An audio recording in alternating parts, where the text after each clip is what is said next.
Se você mora no planeta Terra, você já deve estar ciente que o assunto do momento é a sanção internacional ao ministro Alexandre de Moraes. E eu confesso que eu não estava preparada para as manifestações midiáticas após essa confirmação, porque, ao que tudo indica, República Democrata Alexandrinense capotou de vez.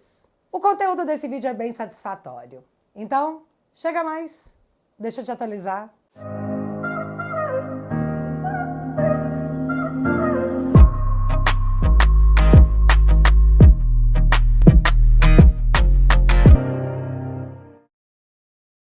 O que chamou a atenção e deve ter gerado aquele suor gelado que desce da nuca e rola até os Países Baixos, em ministros da Suprema Corte, foi como o fato de Alexandre estar prestes a se tornar um pária, palavras de Guga Chakra, foi revelado de forma definitiva. Não foi um canal do YouTube que torce dia sim, no outro também, para que a democracia pare de ser violada em nome de se salvar a democracia. Foi o ministro do Estado de Trump, Marco Rubio, respondendo de forma objetiva, seca e direta a um questionamento feito dentro do Congresso americano. Não teve espetacularização, foi apenas uma resposta direta a uma pergunta objetiva. Seu Rubio, vocês estão vendo o que está acontecendo em Brazuela? Não vai fazer nada não? No que Rubio respondeu: sim, estamos vendo, o documento da sanção já está em revisão e possivelmente será aplicado. Próxima pergunta. Foi bem mais ou menos assim. Você entende a seriedade que o tema foi colocado? E devido à forma que essa informação foi novamente colocada, a coisa mudou de figura. Mônica Bergamo, que em novembro do ano passado fazia uma matéria contando que os ministros da Suprema Corte estavam fazendo piada sobre quem perderia o visto primeiro, agora faz uma matéria dizendo: sanção a Moraes é inadmissível e que gerará solidariedade, dizem os próprios ministros do STF. Pausa nesse momento porque eu vou trazer um trecho dessa matéria, mas antes eu preciso comentar o que aconteceu na Globo News, logo após o assunto dominar o debate público. Guga Chakra, sim, eu sei, ficou quase 10 minutos na rede estatal não oficial explicando que o Alexandre fez de censurar pessoas é um fato grave. Ele defendeu o Alan dos Santos, o Constantino e o Paulo Figueiredo, dizendo que todos têm o direito à opinião. E ele teme que o que aconteceu com eles, a mando do Alexandre, possa amanhã acontecer com qualquer outro jornalista, inclusive com ele mesmo. E eu não sei qual foi a sua reação, mas eu fiquei na dúvida se eu tinha entendido certo o que ele estava falando, porque não era possível. Devia ter alguma pegadinha, alguma ironia que eu não tinha pescado. Mas foi isso mesmo, tá? Em plena Globo News, o Guga Chakra deixou claro que as atitudes de Alexandre foram graves e que ele mesmo apurou que a sanção é provável sim que aconteça, o que o transformará num pária sem direito a ter sequer cartão de crédito. O contraditório foi aberto por Eliane Cantanhede, a senhora que ficou sem luz por horas, foi até o Twitter reclamar da companhia elétrica e quando eles foram até a casa dela, constataram que o disjuntor estava desligado. E por isso a Cantanhede estava sem luz. Pois é, essa senhora. Eu cortei os trechos principais. Presta atenção. Vou citar um colega, tá aqui, o Trigueiro. O Trigueiro é muito crítico em algumas coisas. Ninguém proíbe o Trigueiro de falar, de escrever, de publicar nas redes. Agora, quando você começa a fazer ameaças aos ministros do Supremo, começa a falar mentiras sobre o sistema eleitoral brasileiro, quando você começa até a falar de familiares dos ministros do Supremo, né, instigando ali a reações que sabe-se lá até onde pode chegar, isso é outra coisa. É o que eu sempre falo, a diferença da democracia para democratice. E liberdade de expressão não é o direito de você atacar as pessoas ou instigar a sociedade contra as instituições, as eleições, a Constituição e a representantes do Supremo. Pausa rapidinho. Dona Cantanhede, nem são pessoas brasileiras que estão falando das esposas dos ministros. Mas eu já chego lá. Mas aí, após essa fala, Guga Chakra apareceu para pá! Sim, que universo paralelo é esse que estou dizendo que Guga Chakra deu uma lapada na Cantanhede, a senhora do disjuntor?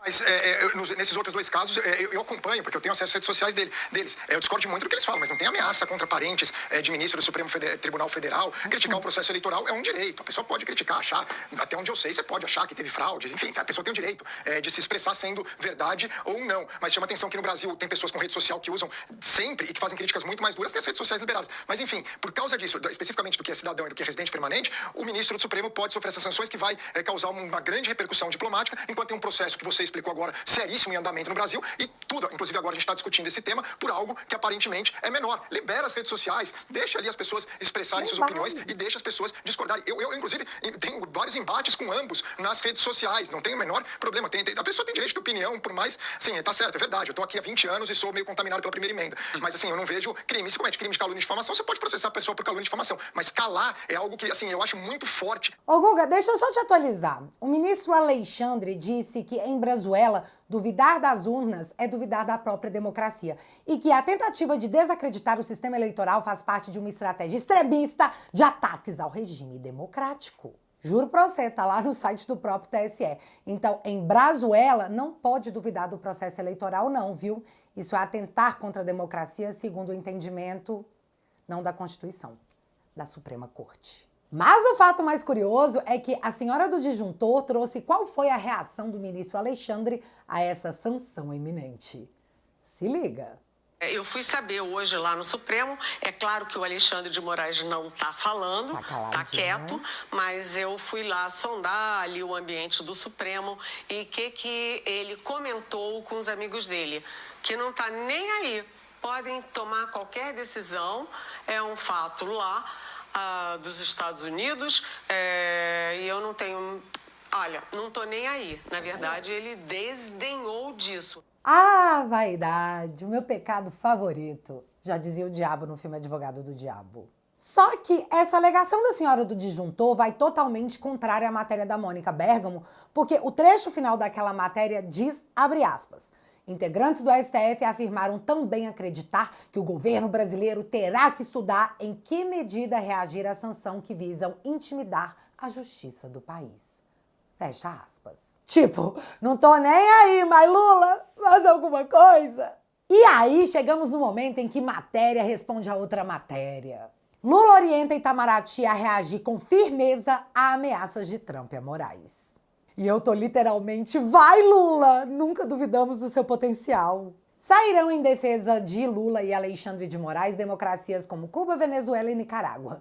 Todo mundo emitindo nota de repúdio contra o Trump. Ou não, né? Porque quem tem medo. Só que, se isso acontecer, ajuda muito o nosso lado. E podem escrever aí, tá? Ações práticas contra os Estados Unidos não virão nenhuma, porque o Trump tá no modo on fire. Nenhum país vai querer comprar a briga do Alexandre de Moraes com a maior potência mundial, porque quem é Alexandre perante uma briga tarifária que botou o mundo inteiro maluco? O que pode acontecer numa treta diplomática entre Brasil e Estados Unidos é o Lula complicar ainda mais o país. E, meu amigo, acabou o dinheiro, acabou o amor. Se o cara sair para comprar um saco de arroz e não conseguir, não tem ideologia que o fará bater palma e dizer que viva a revolução. Amor não enche barriga. E sobre isso, o Lula deveria ficar muito esperto antes de qualquer movimentação contra os Estados Unidos, porque olha o tamanho do problema que vem por aí. E isso é muito sério, então presta atenção. No momento de extremo desespero devido à crise gerada por conta do assalto aos aposentados e o derretimento de popularidade, chegando ao ponto de ser vaiado 3 vezes em Brasília num encontro com prefeitos, onde esses mesmos prefeitos ovacionaram o Bolsonaro.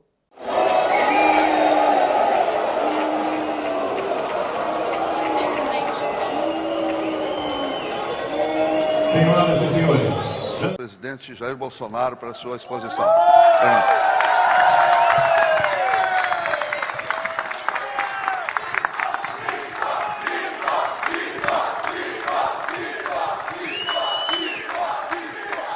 Lula, no ato populista extremo, assinou uma medida provisória dando isenção na conta de luz para 60 milhões de brasileiros. Se você ainda não está sabendo, não é Deus que proverá o ajuste dessas contas. É a classe média que pagará o custo dessa isenção populista. Então vai trabalhar, colega. Tem mais impostinho gostoso para você pagar, porque o governo está mal na fita com seus eleitores.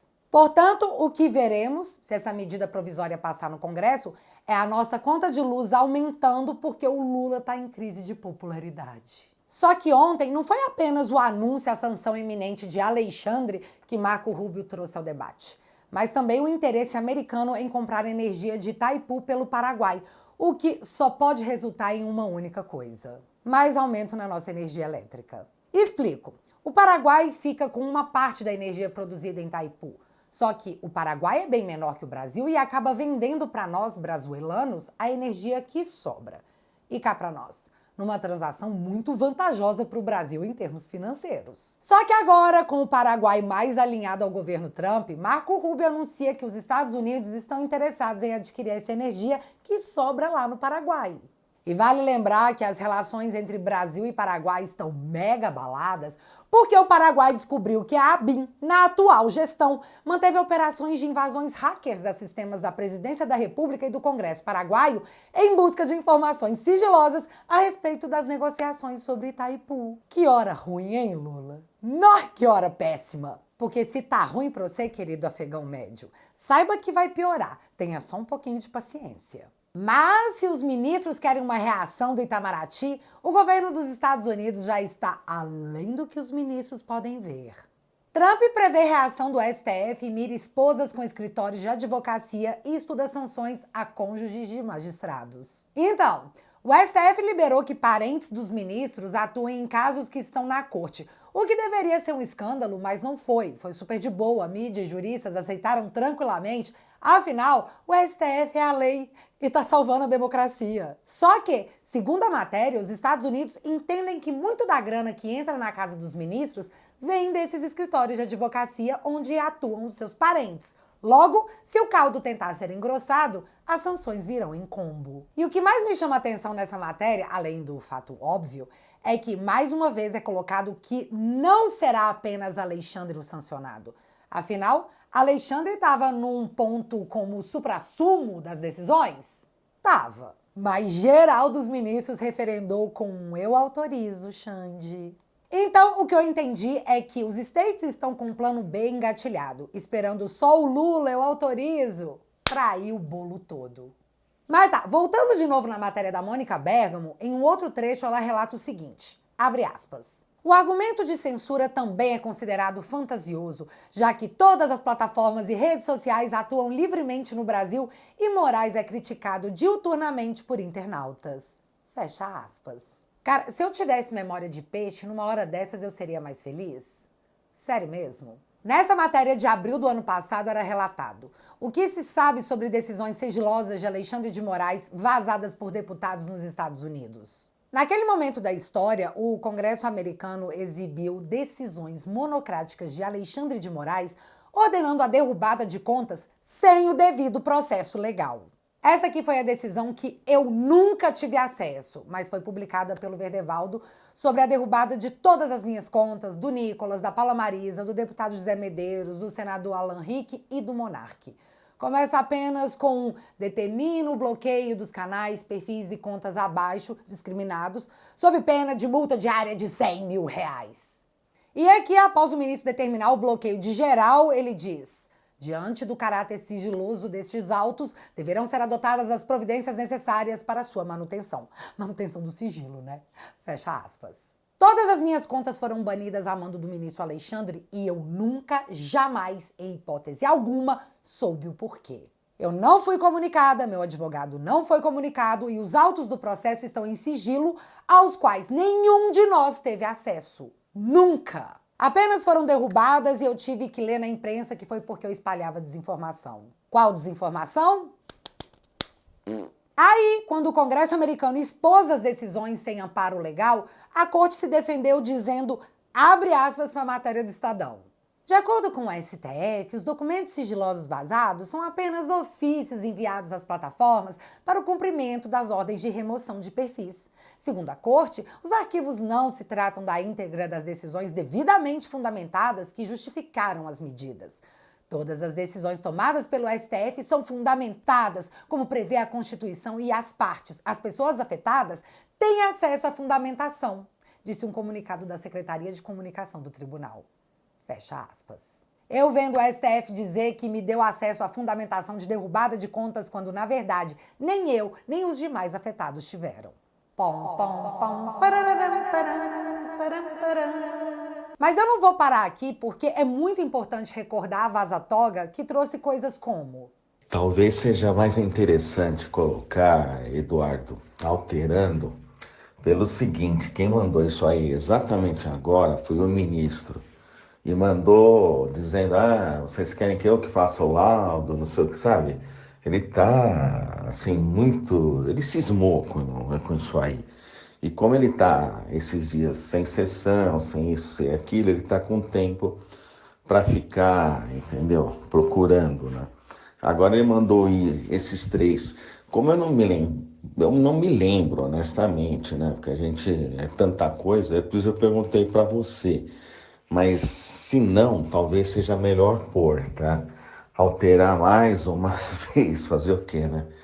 Que aí satisfaz sua excelência, tá bom? Obrigado. Então, mas tem coisas que fundamentam, ele quer que coloque mais ainda. Na verdade, ele quer que ele coloque o que ele acha, né?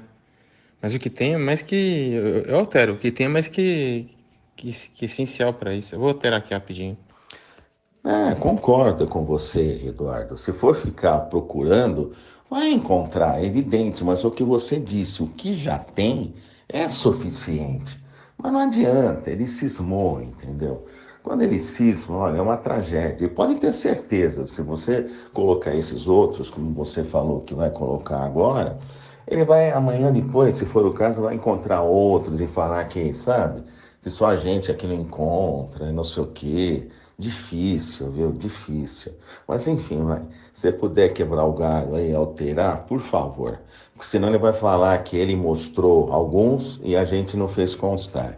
Obrigadão. Isso aqui é o Tagliaferro e o juiz auxiliar do Alexandre discutindo que o ministro ficava procurando coisas na internet, mandava para eles colocarem no relatório para parecer que eles tinham feito o relatório, e não o Alexandre, para que na sequência o próprio Alexandre julgasse em cima do que ele mesmo levantou como provas. Eu vou ter que pôr o nariz de palhaço de novo?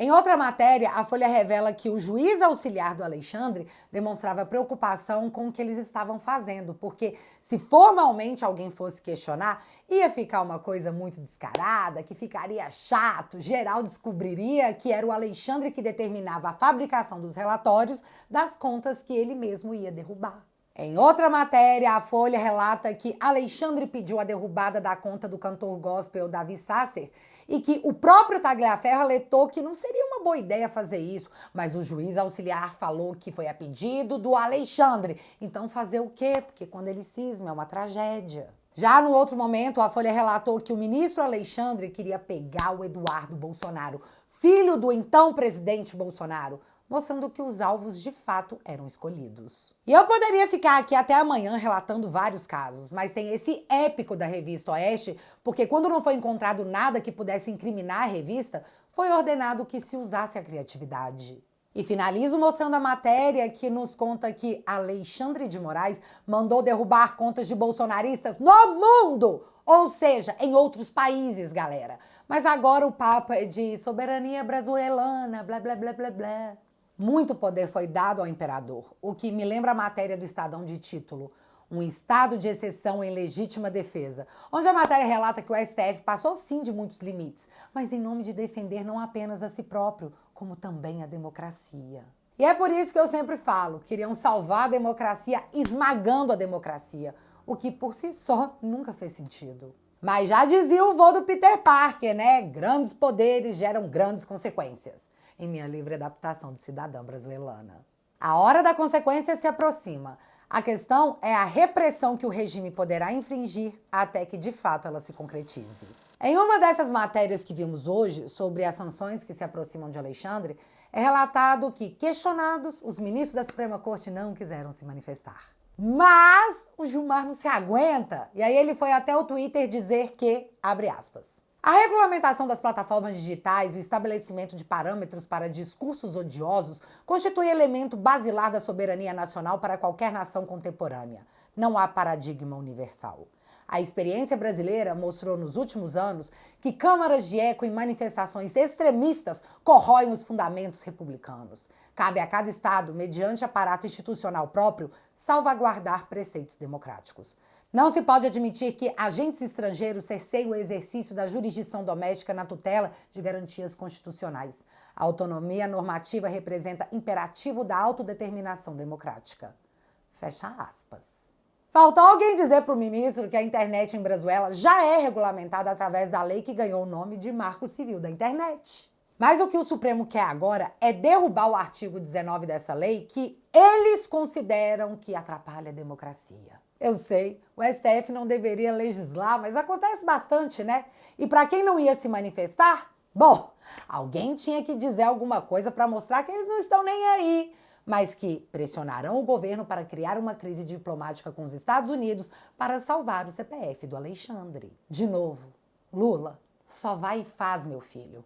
Eu autorizo. Para finalizar, o seu Batista, da Aeronáutica, prestou seu depoimento sigiloso, onde podemos contar com a narração da mídia militante, ou seja, não dá para confiar. Aliás, o Partido Novo entrou com mandato de segurança dias atrás para nos dar a garantia constitucional, a transparência, para que a gente possa ouvir as testemunhas, nesse processo tão importante de ampla repercussão nacional. Mas STF ignora pedido do Novo para permitir acesso de imprensa a julgamento do golpe. O partido apresentou mandado de segurança na última segunda-feira, mas a corte não distribuiu a ação no prazo regimental de até 48 horas. Ou seja, agora eles não negam mais, porque negar vai ficar muito feio. O que aconteceu com a liberdade de imprensa, com a garantia da transparência? Então eles só ignoram. Tipo, vou fazer de conta que eu não vi. Portanto, a gente vai ter que confiar no que a mídia militante está dizendo. E assim, o Batista teria dito que sim, que o Freire Gomes deu voz de prisão pro Bolsonaro e que a minuta era golpista, apesar dele não ter lido e ter se retirado da reunião antes que o suposto e famigerado documento fosse lido. Batista Júnior, o cara que recentemente estava na mídia porque em novembro de 2023 ele teria fechado contratos milionários com a Airbus antes de assumir cargo na própria Airbus. E sinceramente, eu não vi nenhuma investigação a respeito. Só matéria de jornal mesmo. Mas em outro novembro, agora de 2022, a matéria era que o comandante da FAB, o próprio Batista, curtia mensagens no Twitter com pedidos golpistas. Mas agora ele está dizendo que o ex-comandante do Exército, Freire Gomes, mentiu em seu depoimento. Ou seja, o Batista está dando munição para o Alexandre prender o Freire Gomes por perjúrio? E de novo, se ele se levantou e foi embora e nunca leu a famigerada minuta golpista, como que ele sabe o que tinha nela? E se tem algo pra gente rir no meio de tudo isso, é que o Batista foi chorar dizendo que até hoje ele é chamado de Melancia. General Melancia. Eu não vou dar a minha opinião por medo da democracia alexandrina derrubar o meu vídeo, derrubar minhas contas e me processar por uma opinião. Mas eu sei que você sabe o que eu pensei, porque provavelmente você pensou a mesma coisa. Aí, agora, tem o depoimento do general Arruda, onde a maioria da mídia diz que não, ele não recebeu proposta de ruptura institucional ou para impedir a posse do Lula. Mas a CNN, que está sendo do contra, relata que ele disse que sim, que ele teve proposta de ruptura institucional. Democracias pujantes são assim mesmo, informações cerceadas e tudo sob muito sigilo, longe do escrutínio público. Afinal, controle é paz. Ou eles devem achar que é. E galera, temos um novo desdobramento no caso do Felipe Martins e eu tô reunindo muitos documentos para trazer de forma didática e com certeza de forma chocante. Ativa aí as notificações para você não perder o próximo episódio. E pra galera que já faz parte da família, eu vou dar uma prévia por lá amanhã. Então não deixa de conferir lá no teatualizei.app. E já que você ficou até aqui, galera, ninguém jamais, sem o uso da força e destruição da liberdade, conseguirá parar o movimento que começou em 2018. Ou talvez até antes. Nós estamos lutando porque existe uma herança mais importante do que dinheiro a ser deixada para nossos filhos e netos. E é por causa deles que a gente precisa se envolver com a mudança cultural que está acontecendo no Brasil. Recentemente eu comecei um quadro novo chamado Te Barbarizei. E tudo que eu quero é bater aquele papo legal com você sobre a democracia tupiniquense, que atualmente é quase uma brazuela. Os episódios do Te Barbarizei são exclusivos para os membros da família. Então, se você quiser ficar atualizado com as coisas que rolam na política, toque no link que está fixado no primeiro comentário e entre para a família Te Atualizei.